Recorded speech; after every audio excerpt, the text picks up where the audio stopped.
자, 오늘은 조르주 여기 보니까 조르주 알베르 모리스 빅토르 바타유 이렇게 되어 있는데요. 바타유가 소설가이기도 하고 결국은 문명 비평가이기도 하고 문화 인류학자가 되기도 하고 어떤 의미에서는 광의의 철학자도 될 수 있겠고요. 아주 매우 흥미로운 인물이죠. 그래서 프랑스가 사실 그 전에도 그랬지만 17, 18세기 이래로 엄청난 인물들, 사실은 몽테뉴 같은 사람부터 시작하면 15세기부터지만 인물들을 내놓는데 그 중에 20세기가 거의 꼽히는 시기 중에 하나잖아요. 우리가 아는 사람도 많고. 근데 그 사람들한테 영향을 미친 중요한 사람 중에 하나인데 이 사람은 정말 좀 특이하다고 할까? 그 말이 바타유 같은 사람을 표현하기엔 너무 모자라는 말인데 일종의 괴물이라고 할까? 혹은 우리가 말하는 비정상성의 모든 것들을 모아놓은 사람이라고 할까? 그 흥미로운 지점이 있어요. 근데 사실은 조금 옛날 사람이고 또 여전히 그 니체와 헤겔을 완전히 통합시키지 못한 상태에서 자기식의 어떤 새로운 논리를 구사하는데 어떤 면에서는 좀 옛날 사람인 것 같은 뉘앙스도 있어요. 그러니까 여기서 옛날 사람이라는 건 상대적으로 들레즈나 후코나 데리다나 이런 사람들에 비해서 조금 이론적으로 좀 고답적이라고 할까? 아카데믹하다는 의미는 아니고요. 고답적인 뉘앙스가 없지 않아 있어요. 그럼에도 불구하고 바타유는 놀라운 자기만의 세계, 거의 우주를 창출한 사람 중에 하나죠. 그래서 바타유도 매번 반복하는 얘기지만 이렇게 2시간에 한다는 게 사실 말도 안 되는데 여러분이 이제 한국에 번역된 책 혹은 관련된 책을 보실 때 그 가이던스가 되게 여기 나와 있는 책들은 이제 제가 읽고 또 사실은 바타유가 엄청난 그 영향력을 미친다고 할까? 그렇게 된 이유 중에 하나가 제가 이제 후코를 전공했는데 미셸 후코라는 사람이 쓴 그 60년대 아주 훌륭한 글이 하나 있어요. 바타유에 대한 제가 아는 어떤 글보다 훌륭한 글이 하나 있는데 위반의 서원이라고 Préface à la transgression, Preface to the transgression 이라고 번역되는 글이 있는데 그 글이 바타유에 대한 해석의 일반적인 지평을 구성한다고 할까요? 바타유에 대한 다른 글들도 많고 바타유 글들 자체도 훌륭하지만 후코의 그 해석이 어떤 면에서는 사실은 바타유가 꼭 그렇게만 볼 수 있지도 않은데 너무 압도적으로 훌륭하게 해석을 해놨어요. 후코의 60년대에 가장 아름다운 훌륭한 글 중에 하나예요. 자, 일단 바타유는 1897년에 태어나서 1962년에 죽었는데 1897년생이면 다른 우리가 아는 사람들보다 세대가 좀 빨라요. 사실은 그러니까 락강이 1901년생, 사르트르가 1905년생, 까미가 1913년생, 들레즈가 25년생, 후코가 26년생, 브루디에가 30년생, 데리다가 31년생 이렇게 돼 있는데 보면 락강보다 브루디에가 나이가 더 많은데 오히려 더 뒤에 뜨게 된다고 할까? 그런 어떤 느낌도 좀 있어요. 여하튼 그러한 어떤 지적 배경이 있고요. 일단 이 사람 책이 많은데 이 사람도 엄청난 책을 썼는데 우리나라에 그래도 생각보다 많은 책이 번역돼 있어요. 구하지 못하는, 그러니까 도서관에 가야만 있는 책들도 있는데 일단 한번 보면 1928년에 이스트바그 드 레이유라고 해서 The Story of the Eye인가 해서 눈 이야기. 눈이 단수로 돼 있어요. 복수가 아니라. 눈은 2개라서 보통 복수로 쓰는데 이게 좀 특이하고요. 30년의 언캐다브라고 하는 시체, 이렇게 문학과 의식 2002년 겨울호에 번역돼 있었다고 하는데, 이 시체라는 게 그 초현실주의 관련 문학 운동의 선언서가 2번 나오는데, 이쪽 계열에서 초현실주의 1차 선언, 2차 선언, 그 브루통하고 트리스탕 짝하고 한 거 말고 여러 가지 그 분파가 있잖아요. 근데 그 2번의 이쪽 사람들이 글을 냈는데 2개가 다 제목이 똑같아요. 시체.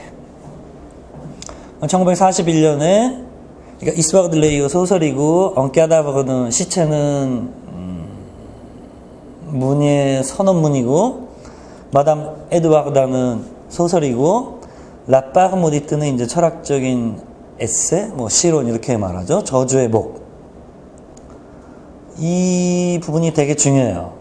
그러니까 미셸 푸코 같은 경우에 그 바타이어 해석에 큰 영향을 미치는데 자기 자신에게는 문학이라는 것의 정의가 이 저주의 목 혹은 저주받은 부분 이 이상의 정의는 있기 어렵지 않은가 이런 말을 하는데 물론 그 푸코 생각이고 또 뭐 그렇지만 문학에 대한 가능한 하나의 멋진 정의 중에 하나라고 할 수 있어요.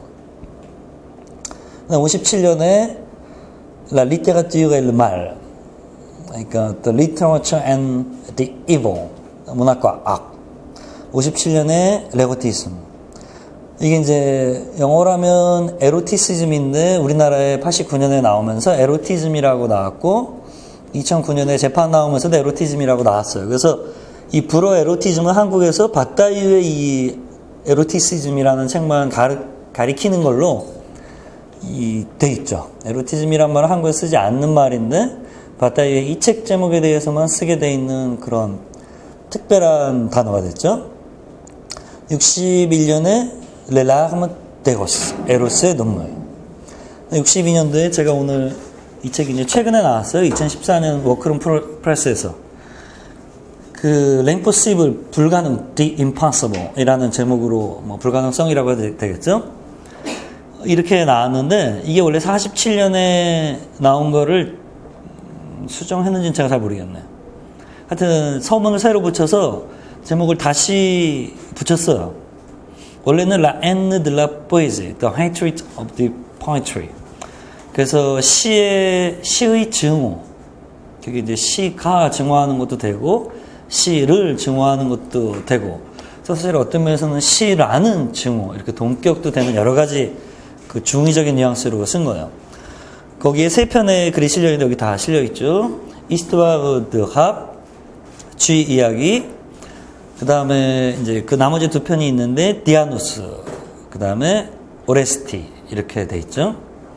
73년에 Théorie de la religion, 이게 그러니까 종교의 이론인데 우리나라에서는 좀 의역을 많이 해서 어떻게 인간적 상황을 벗어날 것인가, 인간과 종교, 제사, 축제, 전쟁에 대한 소명 이렇게 나왔고 리스바그르 레고티즘이라는 건 단행본으로 나온 적이 없고 그 바따이유가 50년, 51년, 53년, 54년에 쓰고 그 시절에 아마 잡지에 잠깐 발표하기도 했는데 그 œuvre complète, 그러니까 complete works죠. 그 전집에 8권에 실려 있는데 우리나라에 이게 번역돼 있어요. 그래서 이 정도면 많은 건 아니지만 이 사람의 뭐라고 할까요? 컬트성이라고 할까? 이런 거에 비해서는 좀 많이 번역이 돼 있는 편이죠.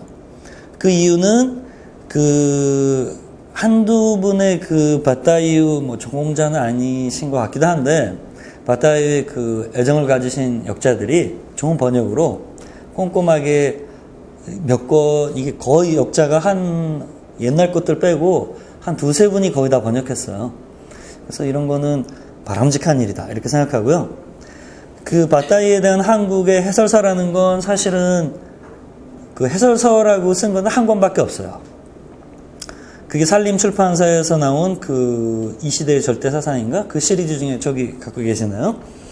조르주 바따이유 저주의 목, 에로티즘 이렇게 나온 유기한 선생님의 책이 있고 그 다음에 그 좀 전에 말씀드린 미셸 푸코의 위반에 대한 서원이 김현이 89년에 편집한 미셸 푸코의 문학비평, 문학가지성서에서 나왔는데 거기에 지금은 서울대 불문과에 계시죠? 이규현 선생이 번역해서 실려 있고요. 자, 일단 조르주 바따이는 1897년에 태어나는데 프랑스 사람이라서 역시 카톨릭의 강력한 영향을 이랬거나 저랬거나 받게 되죠. 또 개인적인 말하자면 스토리도 있어요. 바따이가 태어날 당시에 바따이의 아버지가 매독에 걸려서 장님이 된 상태고 정신분열증? 하여튼 정신병에 걸려서 병원에 이렇게 왔다 갔다 하는 상태였어요. 그러니까 어머니는 원래 그랬는지 어땠는지 알 수 없는데 그런 여파 뭐 등등 해서 우울증에 걸린 상태였어요. 그래서 나중에 그 바따이유가 라디오 같은 데 출연해서 이런저런 대담을, 프랑스에는 그런 게 되게 활성화되어 있거든요. 그래서 그게 LP는 아니고 그 SP 같은 거로 45회전이나 72회전짜리 이렇게 또 내요, 그런 걸. 그래서 그런 것들이 유튜브 같은 데 보면 누가 그걸 이제 틀어놓고 이제 소리를 듣게, 이제 화면은 이제 바닥에 사진으로 해서 옛날 사진들로 이렇게 놓은 게 있는데, 거기서 보면 어린 시절에 저녁 때가 되면 엄마 얘기는 나오지 않아서 잘 모르겠는데, 아버지가 장님이 됐으니까 불을 켤 필요가 없잖아요. 그리고 뭐 옛날에 또 프랑스가 그 당시에 전쟁, 1차 대전, 2차 대전 이렇게 1차 대전 이제 다가오고 하여튼 뭐 그런 상태인데, 집이 그렇게 원래는 아빠가 의대도 다니려고 하고 했는데 이제 세무 징수원이 돼서 그 바닥에 살 땐 도시에 살게 되는데, 하여튼 그때는 아빠가 이제 직장을 잃었겠죠?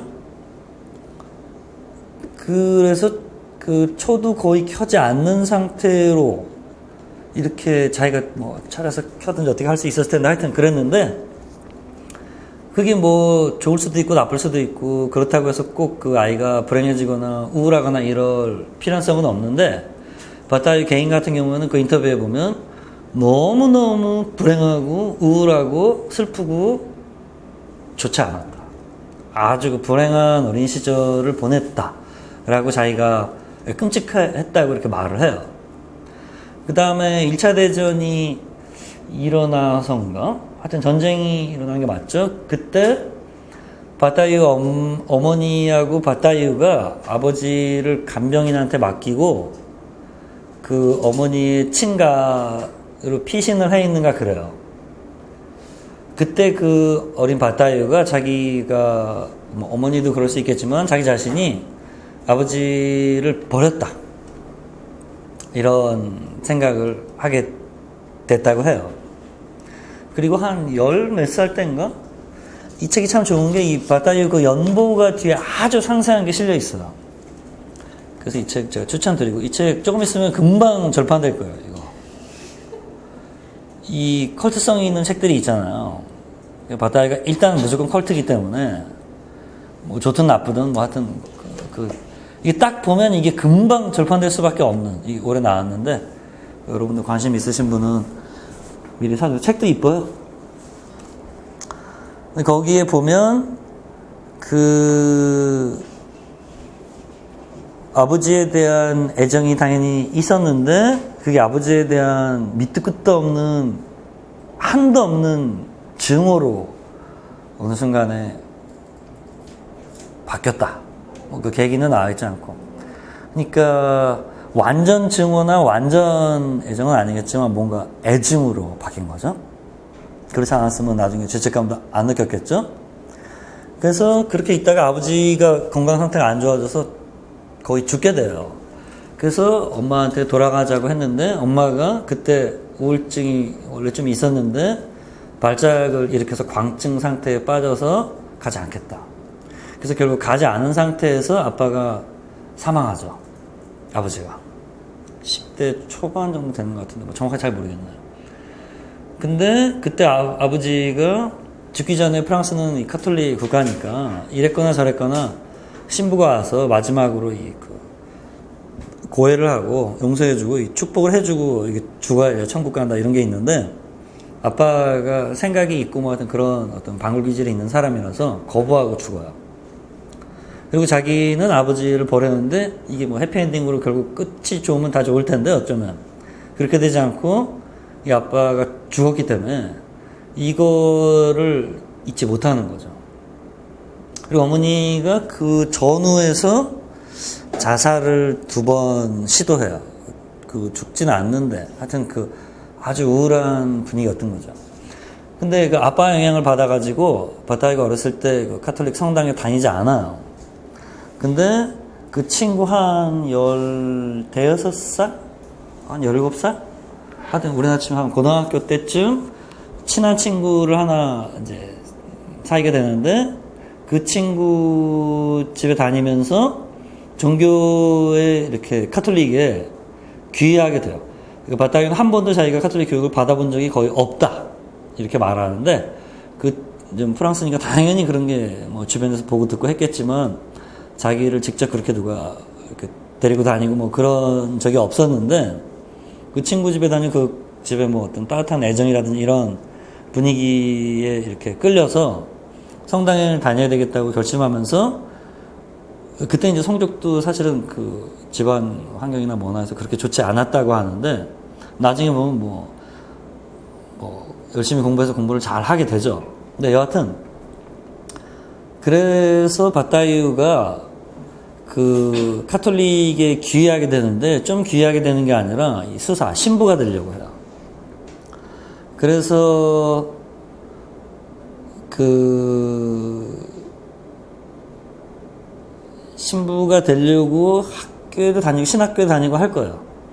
근데 이제 그 피정을 가거나 이렇게 하면서 한 21~22살? 그러니까 4, 5년, 5, 6년 좀 더 되는 것 같은데 20대 초반에 어느 때인가 카톨릭에 자기가 귀의할 수 없는 사람이다. 그러니까 이게 그 자기가 받아들일 수가 없는 신념의 체계다 라는 걸 자기가 확실하게 깨닫고 그 이후로는 그런 시도는 하지 않죠.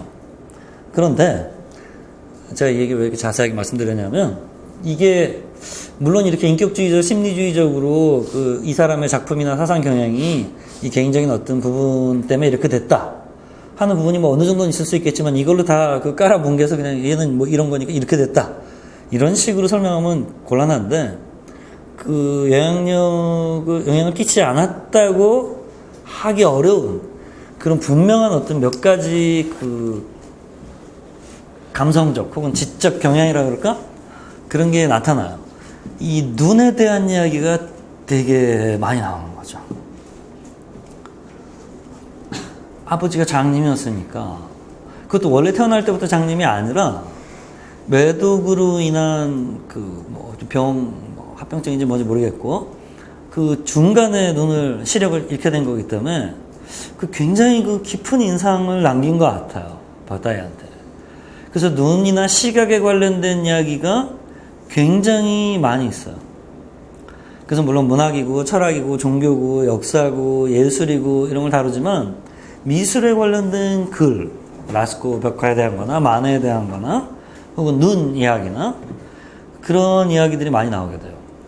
그 다음에 그 두 가지 그건 뭐 사실 너무 당연한 거지만 모든 인간이 두 가지 그 삶의 결정적인 충동이라고 해도 되겠고 혹은 모멘텀, 순간, 계기라고도 할 수 있는 게 섹슈얼리티와 죽음.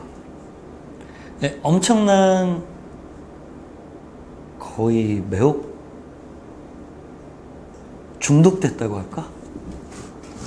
그 평생 그 문제의식을 유지하게 되는 어떤 근본적인 관심의 경향성이라고 할까? 그런 게 있게 돼요.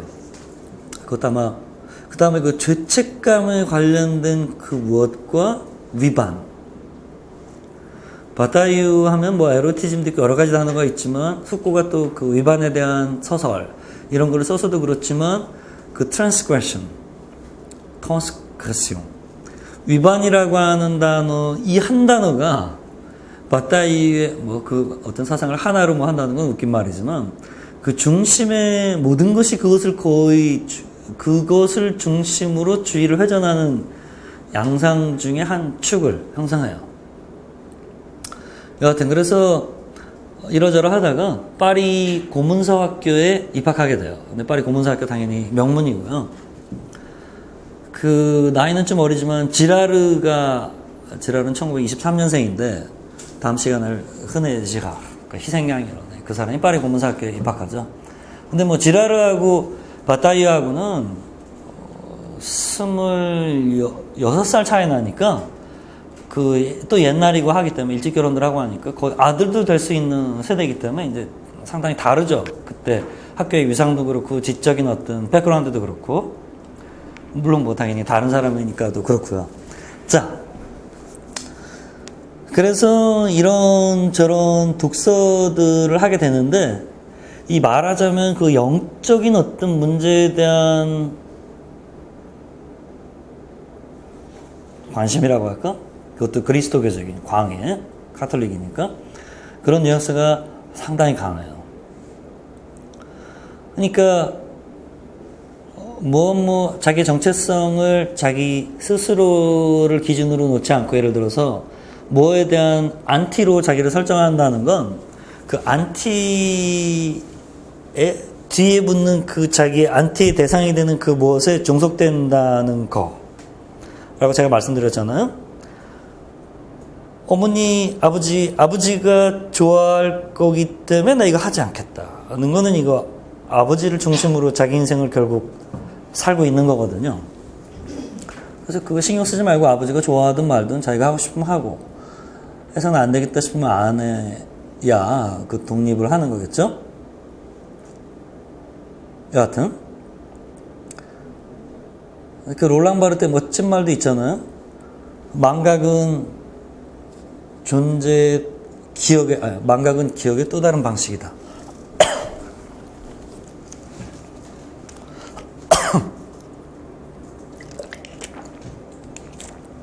부재야말로 존재의 완벽한 증명이죠. 여러분 중에 혹시 그런 분이 있을 텐데 마음 아프고 슬픈 일이지만 태어나자마자 부모님이 돌아가셔서 사진으로 밖에는 엄마나 아빠란 말을 부를 수가 없었던 경우가 있을 수 있잖아요. 그러면 그분이 여러분한테 영향을 안 미쳤냐? 그렇지 않거든요. 그 부재야말로 이 모든 이렇게 해석 반증되거나 하지 않아요, 당연히. 근데 심리적으로 자신의 그 부재 혹은 결여의 대상이 되는 그 무엇이 자기 자신의 정체성, 그러니까 타자성이 혹은 타자 혹은 이 경우는 타인이라고 해야 되겠죠. 타인이 존재하는 자보다 자기에게 더 많은 영향을 미칠 수가 있거든요. 자, 그래서 그 바타유가 고문사학교에 들어가서 이제 나중에 오를레앙 행정관리인 거죠. 도서관. 그래서 오를레앙 도서관 관장이 돼요. 죽을 때 관장이었을 거예요. 그래서 어떻게 보면 행정적인 일을 하는 건 정상적인 사람 중에 가장 정상적인 코스를 밟고 있는 것 같은데 차근차근 승진하거든요. 근데 이 사람이 관여한 운동이나 사는 거나 하고 있는 거나 특히 쓰는 글 같은 걸 보면 이게 한국에도 이런 도서관 직원분이 있나? 있겠죠? 책들을 좀 보면 그런 일이 안 일어날 텐데 워낙 보면 진짜 자기가 생각하는 사람이라면 사회가 정해준 정상과 비정상의 기준 내에서만 생각한다는 게 그게 북한이나 일제시대의 사회가 정해준 정상 내에서 생각하는 게 그게 그렇게 독립적인 자율적인 인간이 전혀 아니잖아요. 쉽게 얘기해서 마마보이나 마마거리든 파파거리든 이 사람하고 다 이렇게 합리적으로 얘기하다가 자기 남자친구가 엄마 얘기 나오면 대화가 딱 끊기는 사람. 독립적인 자율적인 인간이라고 말할 수 있겠어요? 그 반대도 마찬가지고 아빠 얘기 나오면 엄마 얘기 나오면 딱 끊기는 사람. 더 이상 대화가 안 되는 사람. 나쁘게 얘기하는 건 아니고 심리적으로 되게 힘든 게 있는 사람인 거죠. 자기가 일부러 그런 거 아니니까. 감당할 수 없는 영역으로 넘어가는 거 아니에요.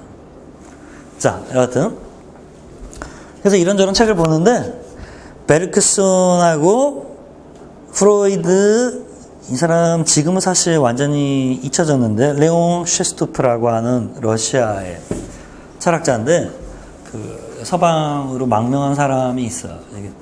이 사람이 그 당시에는 엄청난 영향을 미쳤던 것 같아요.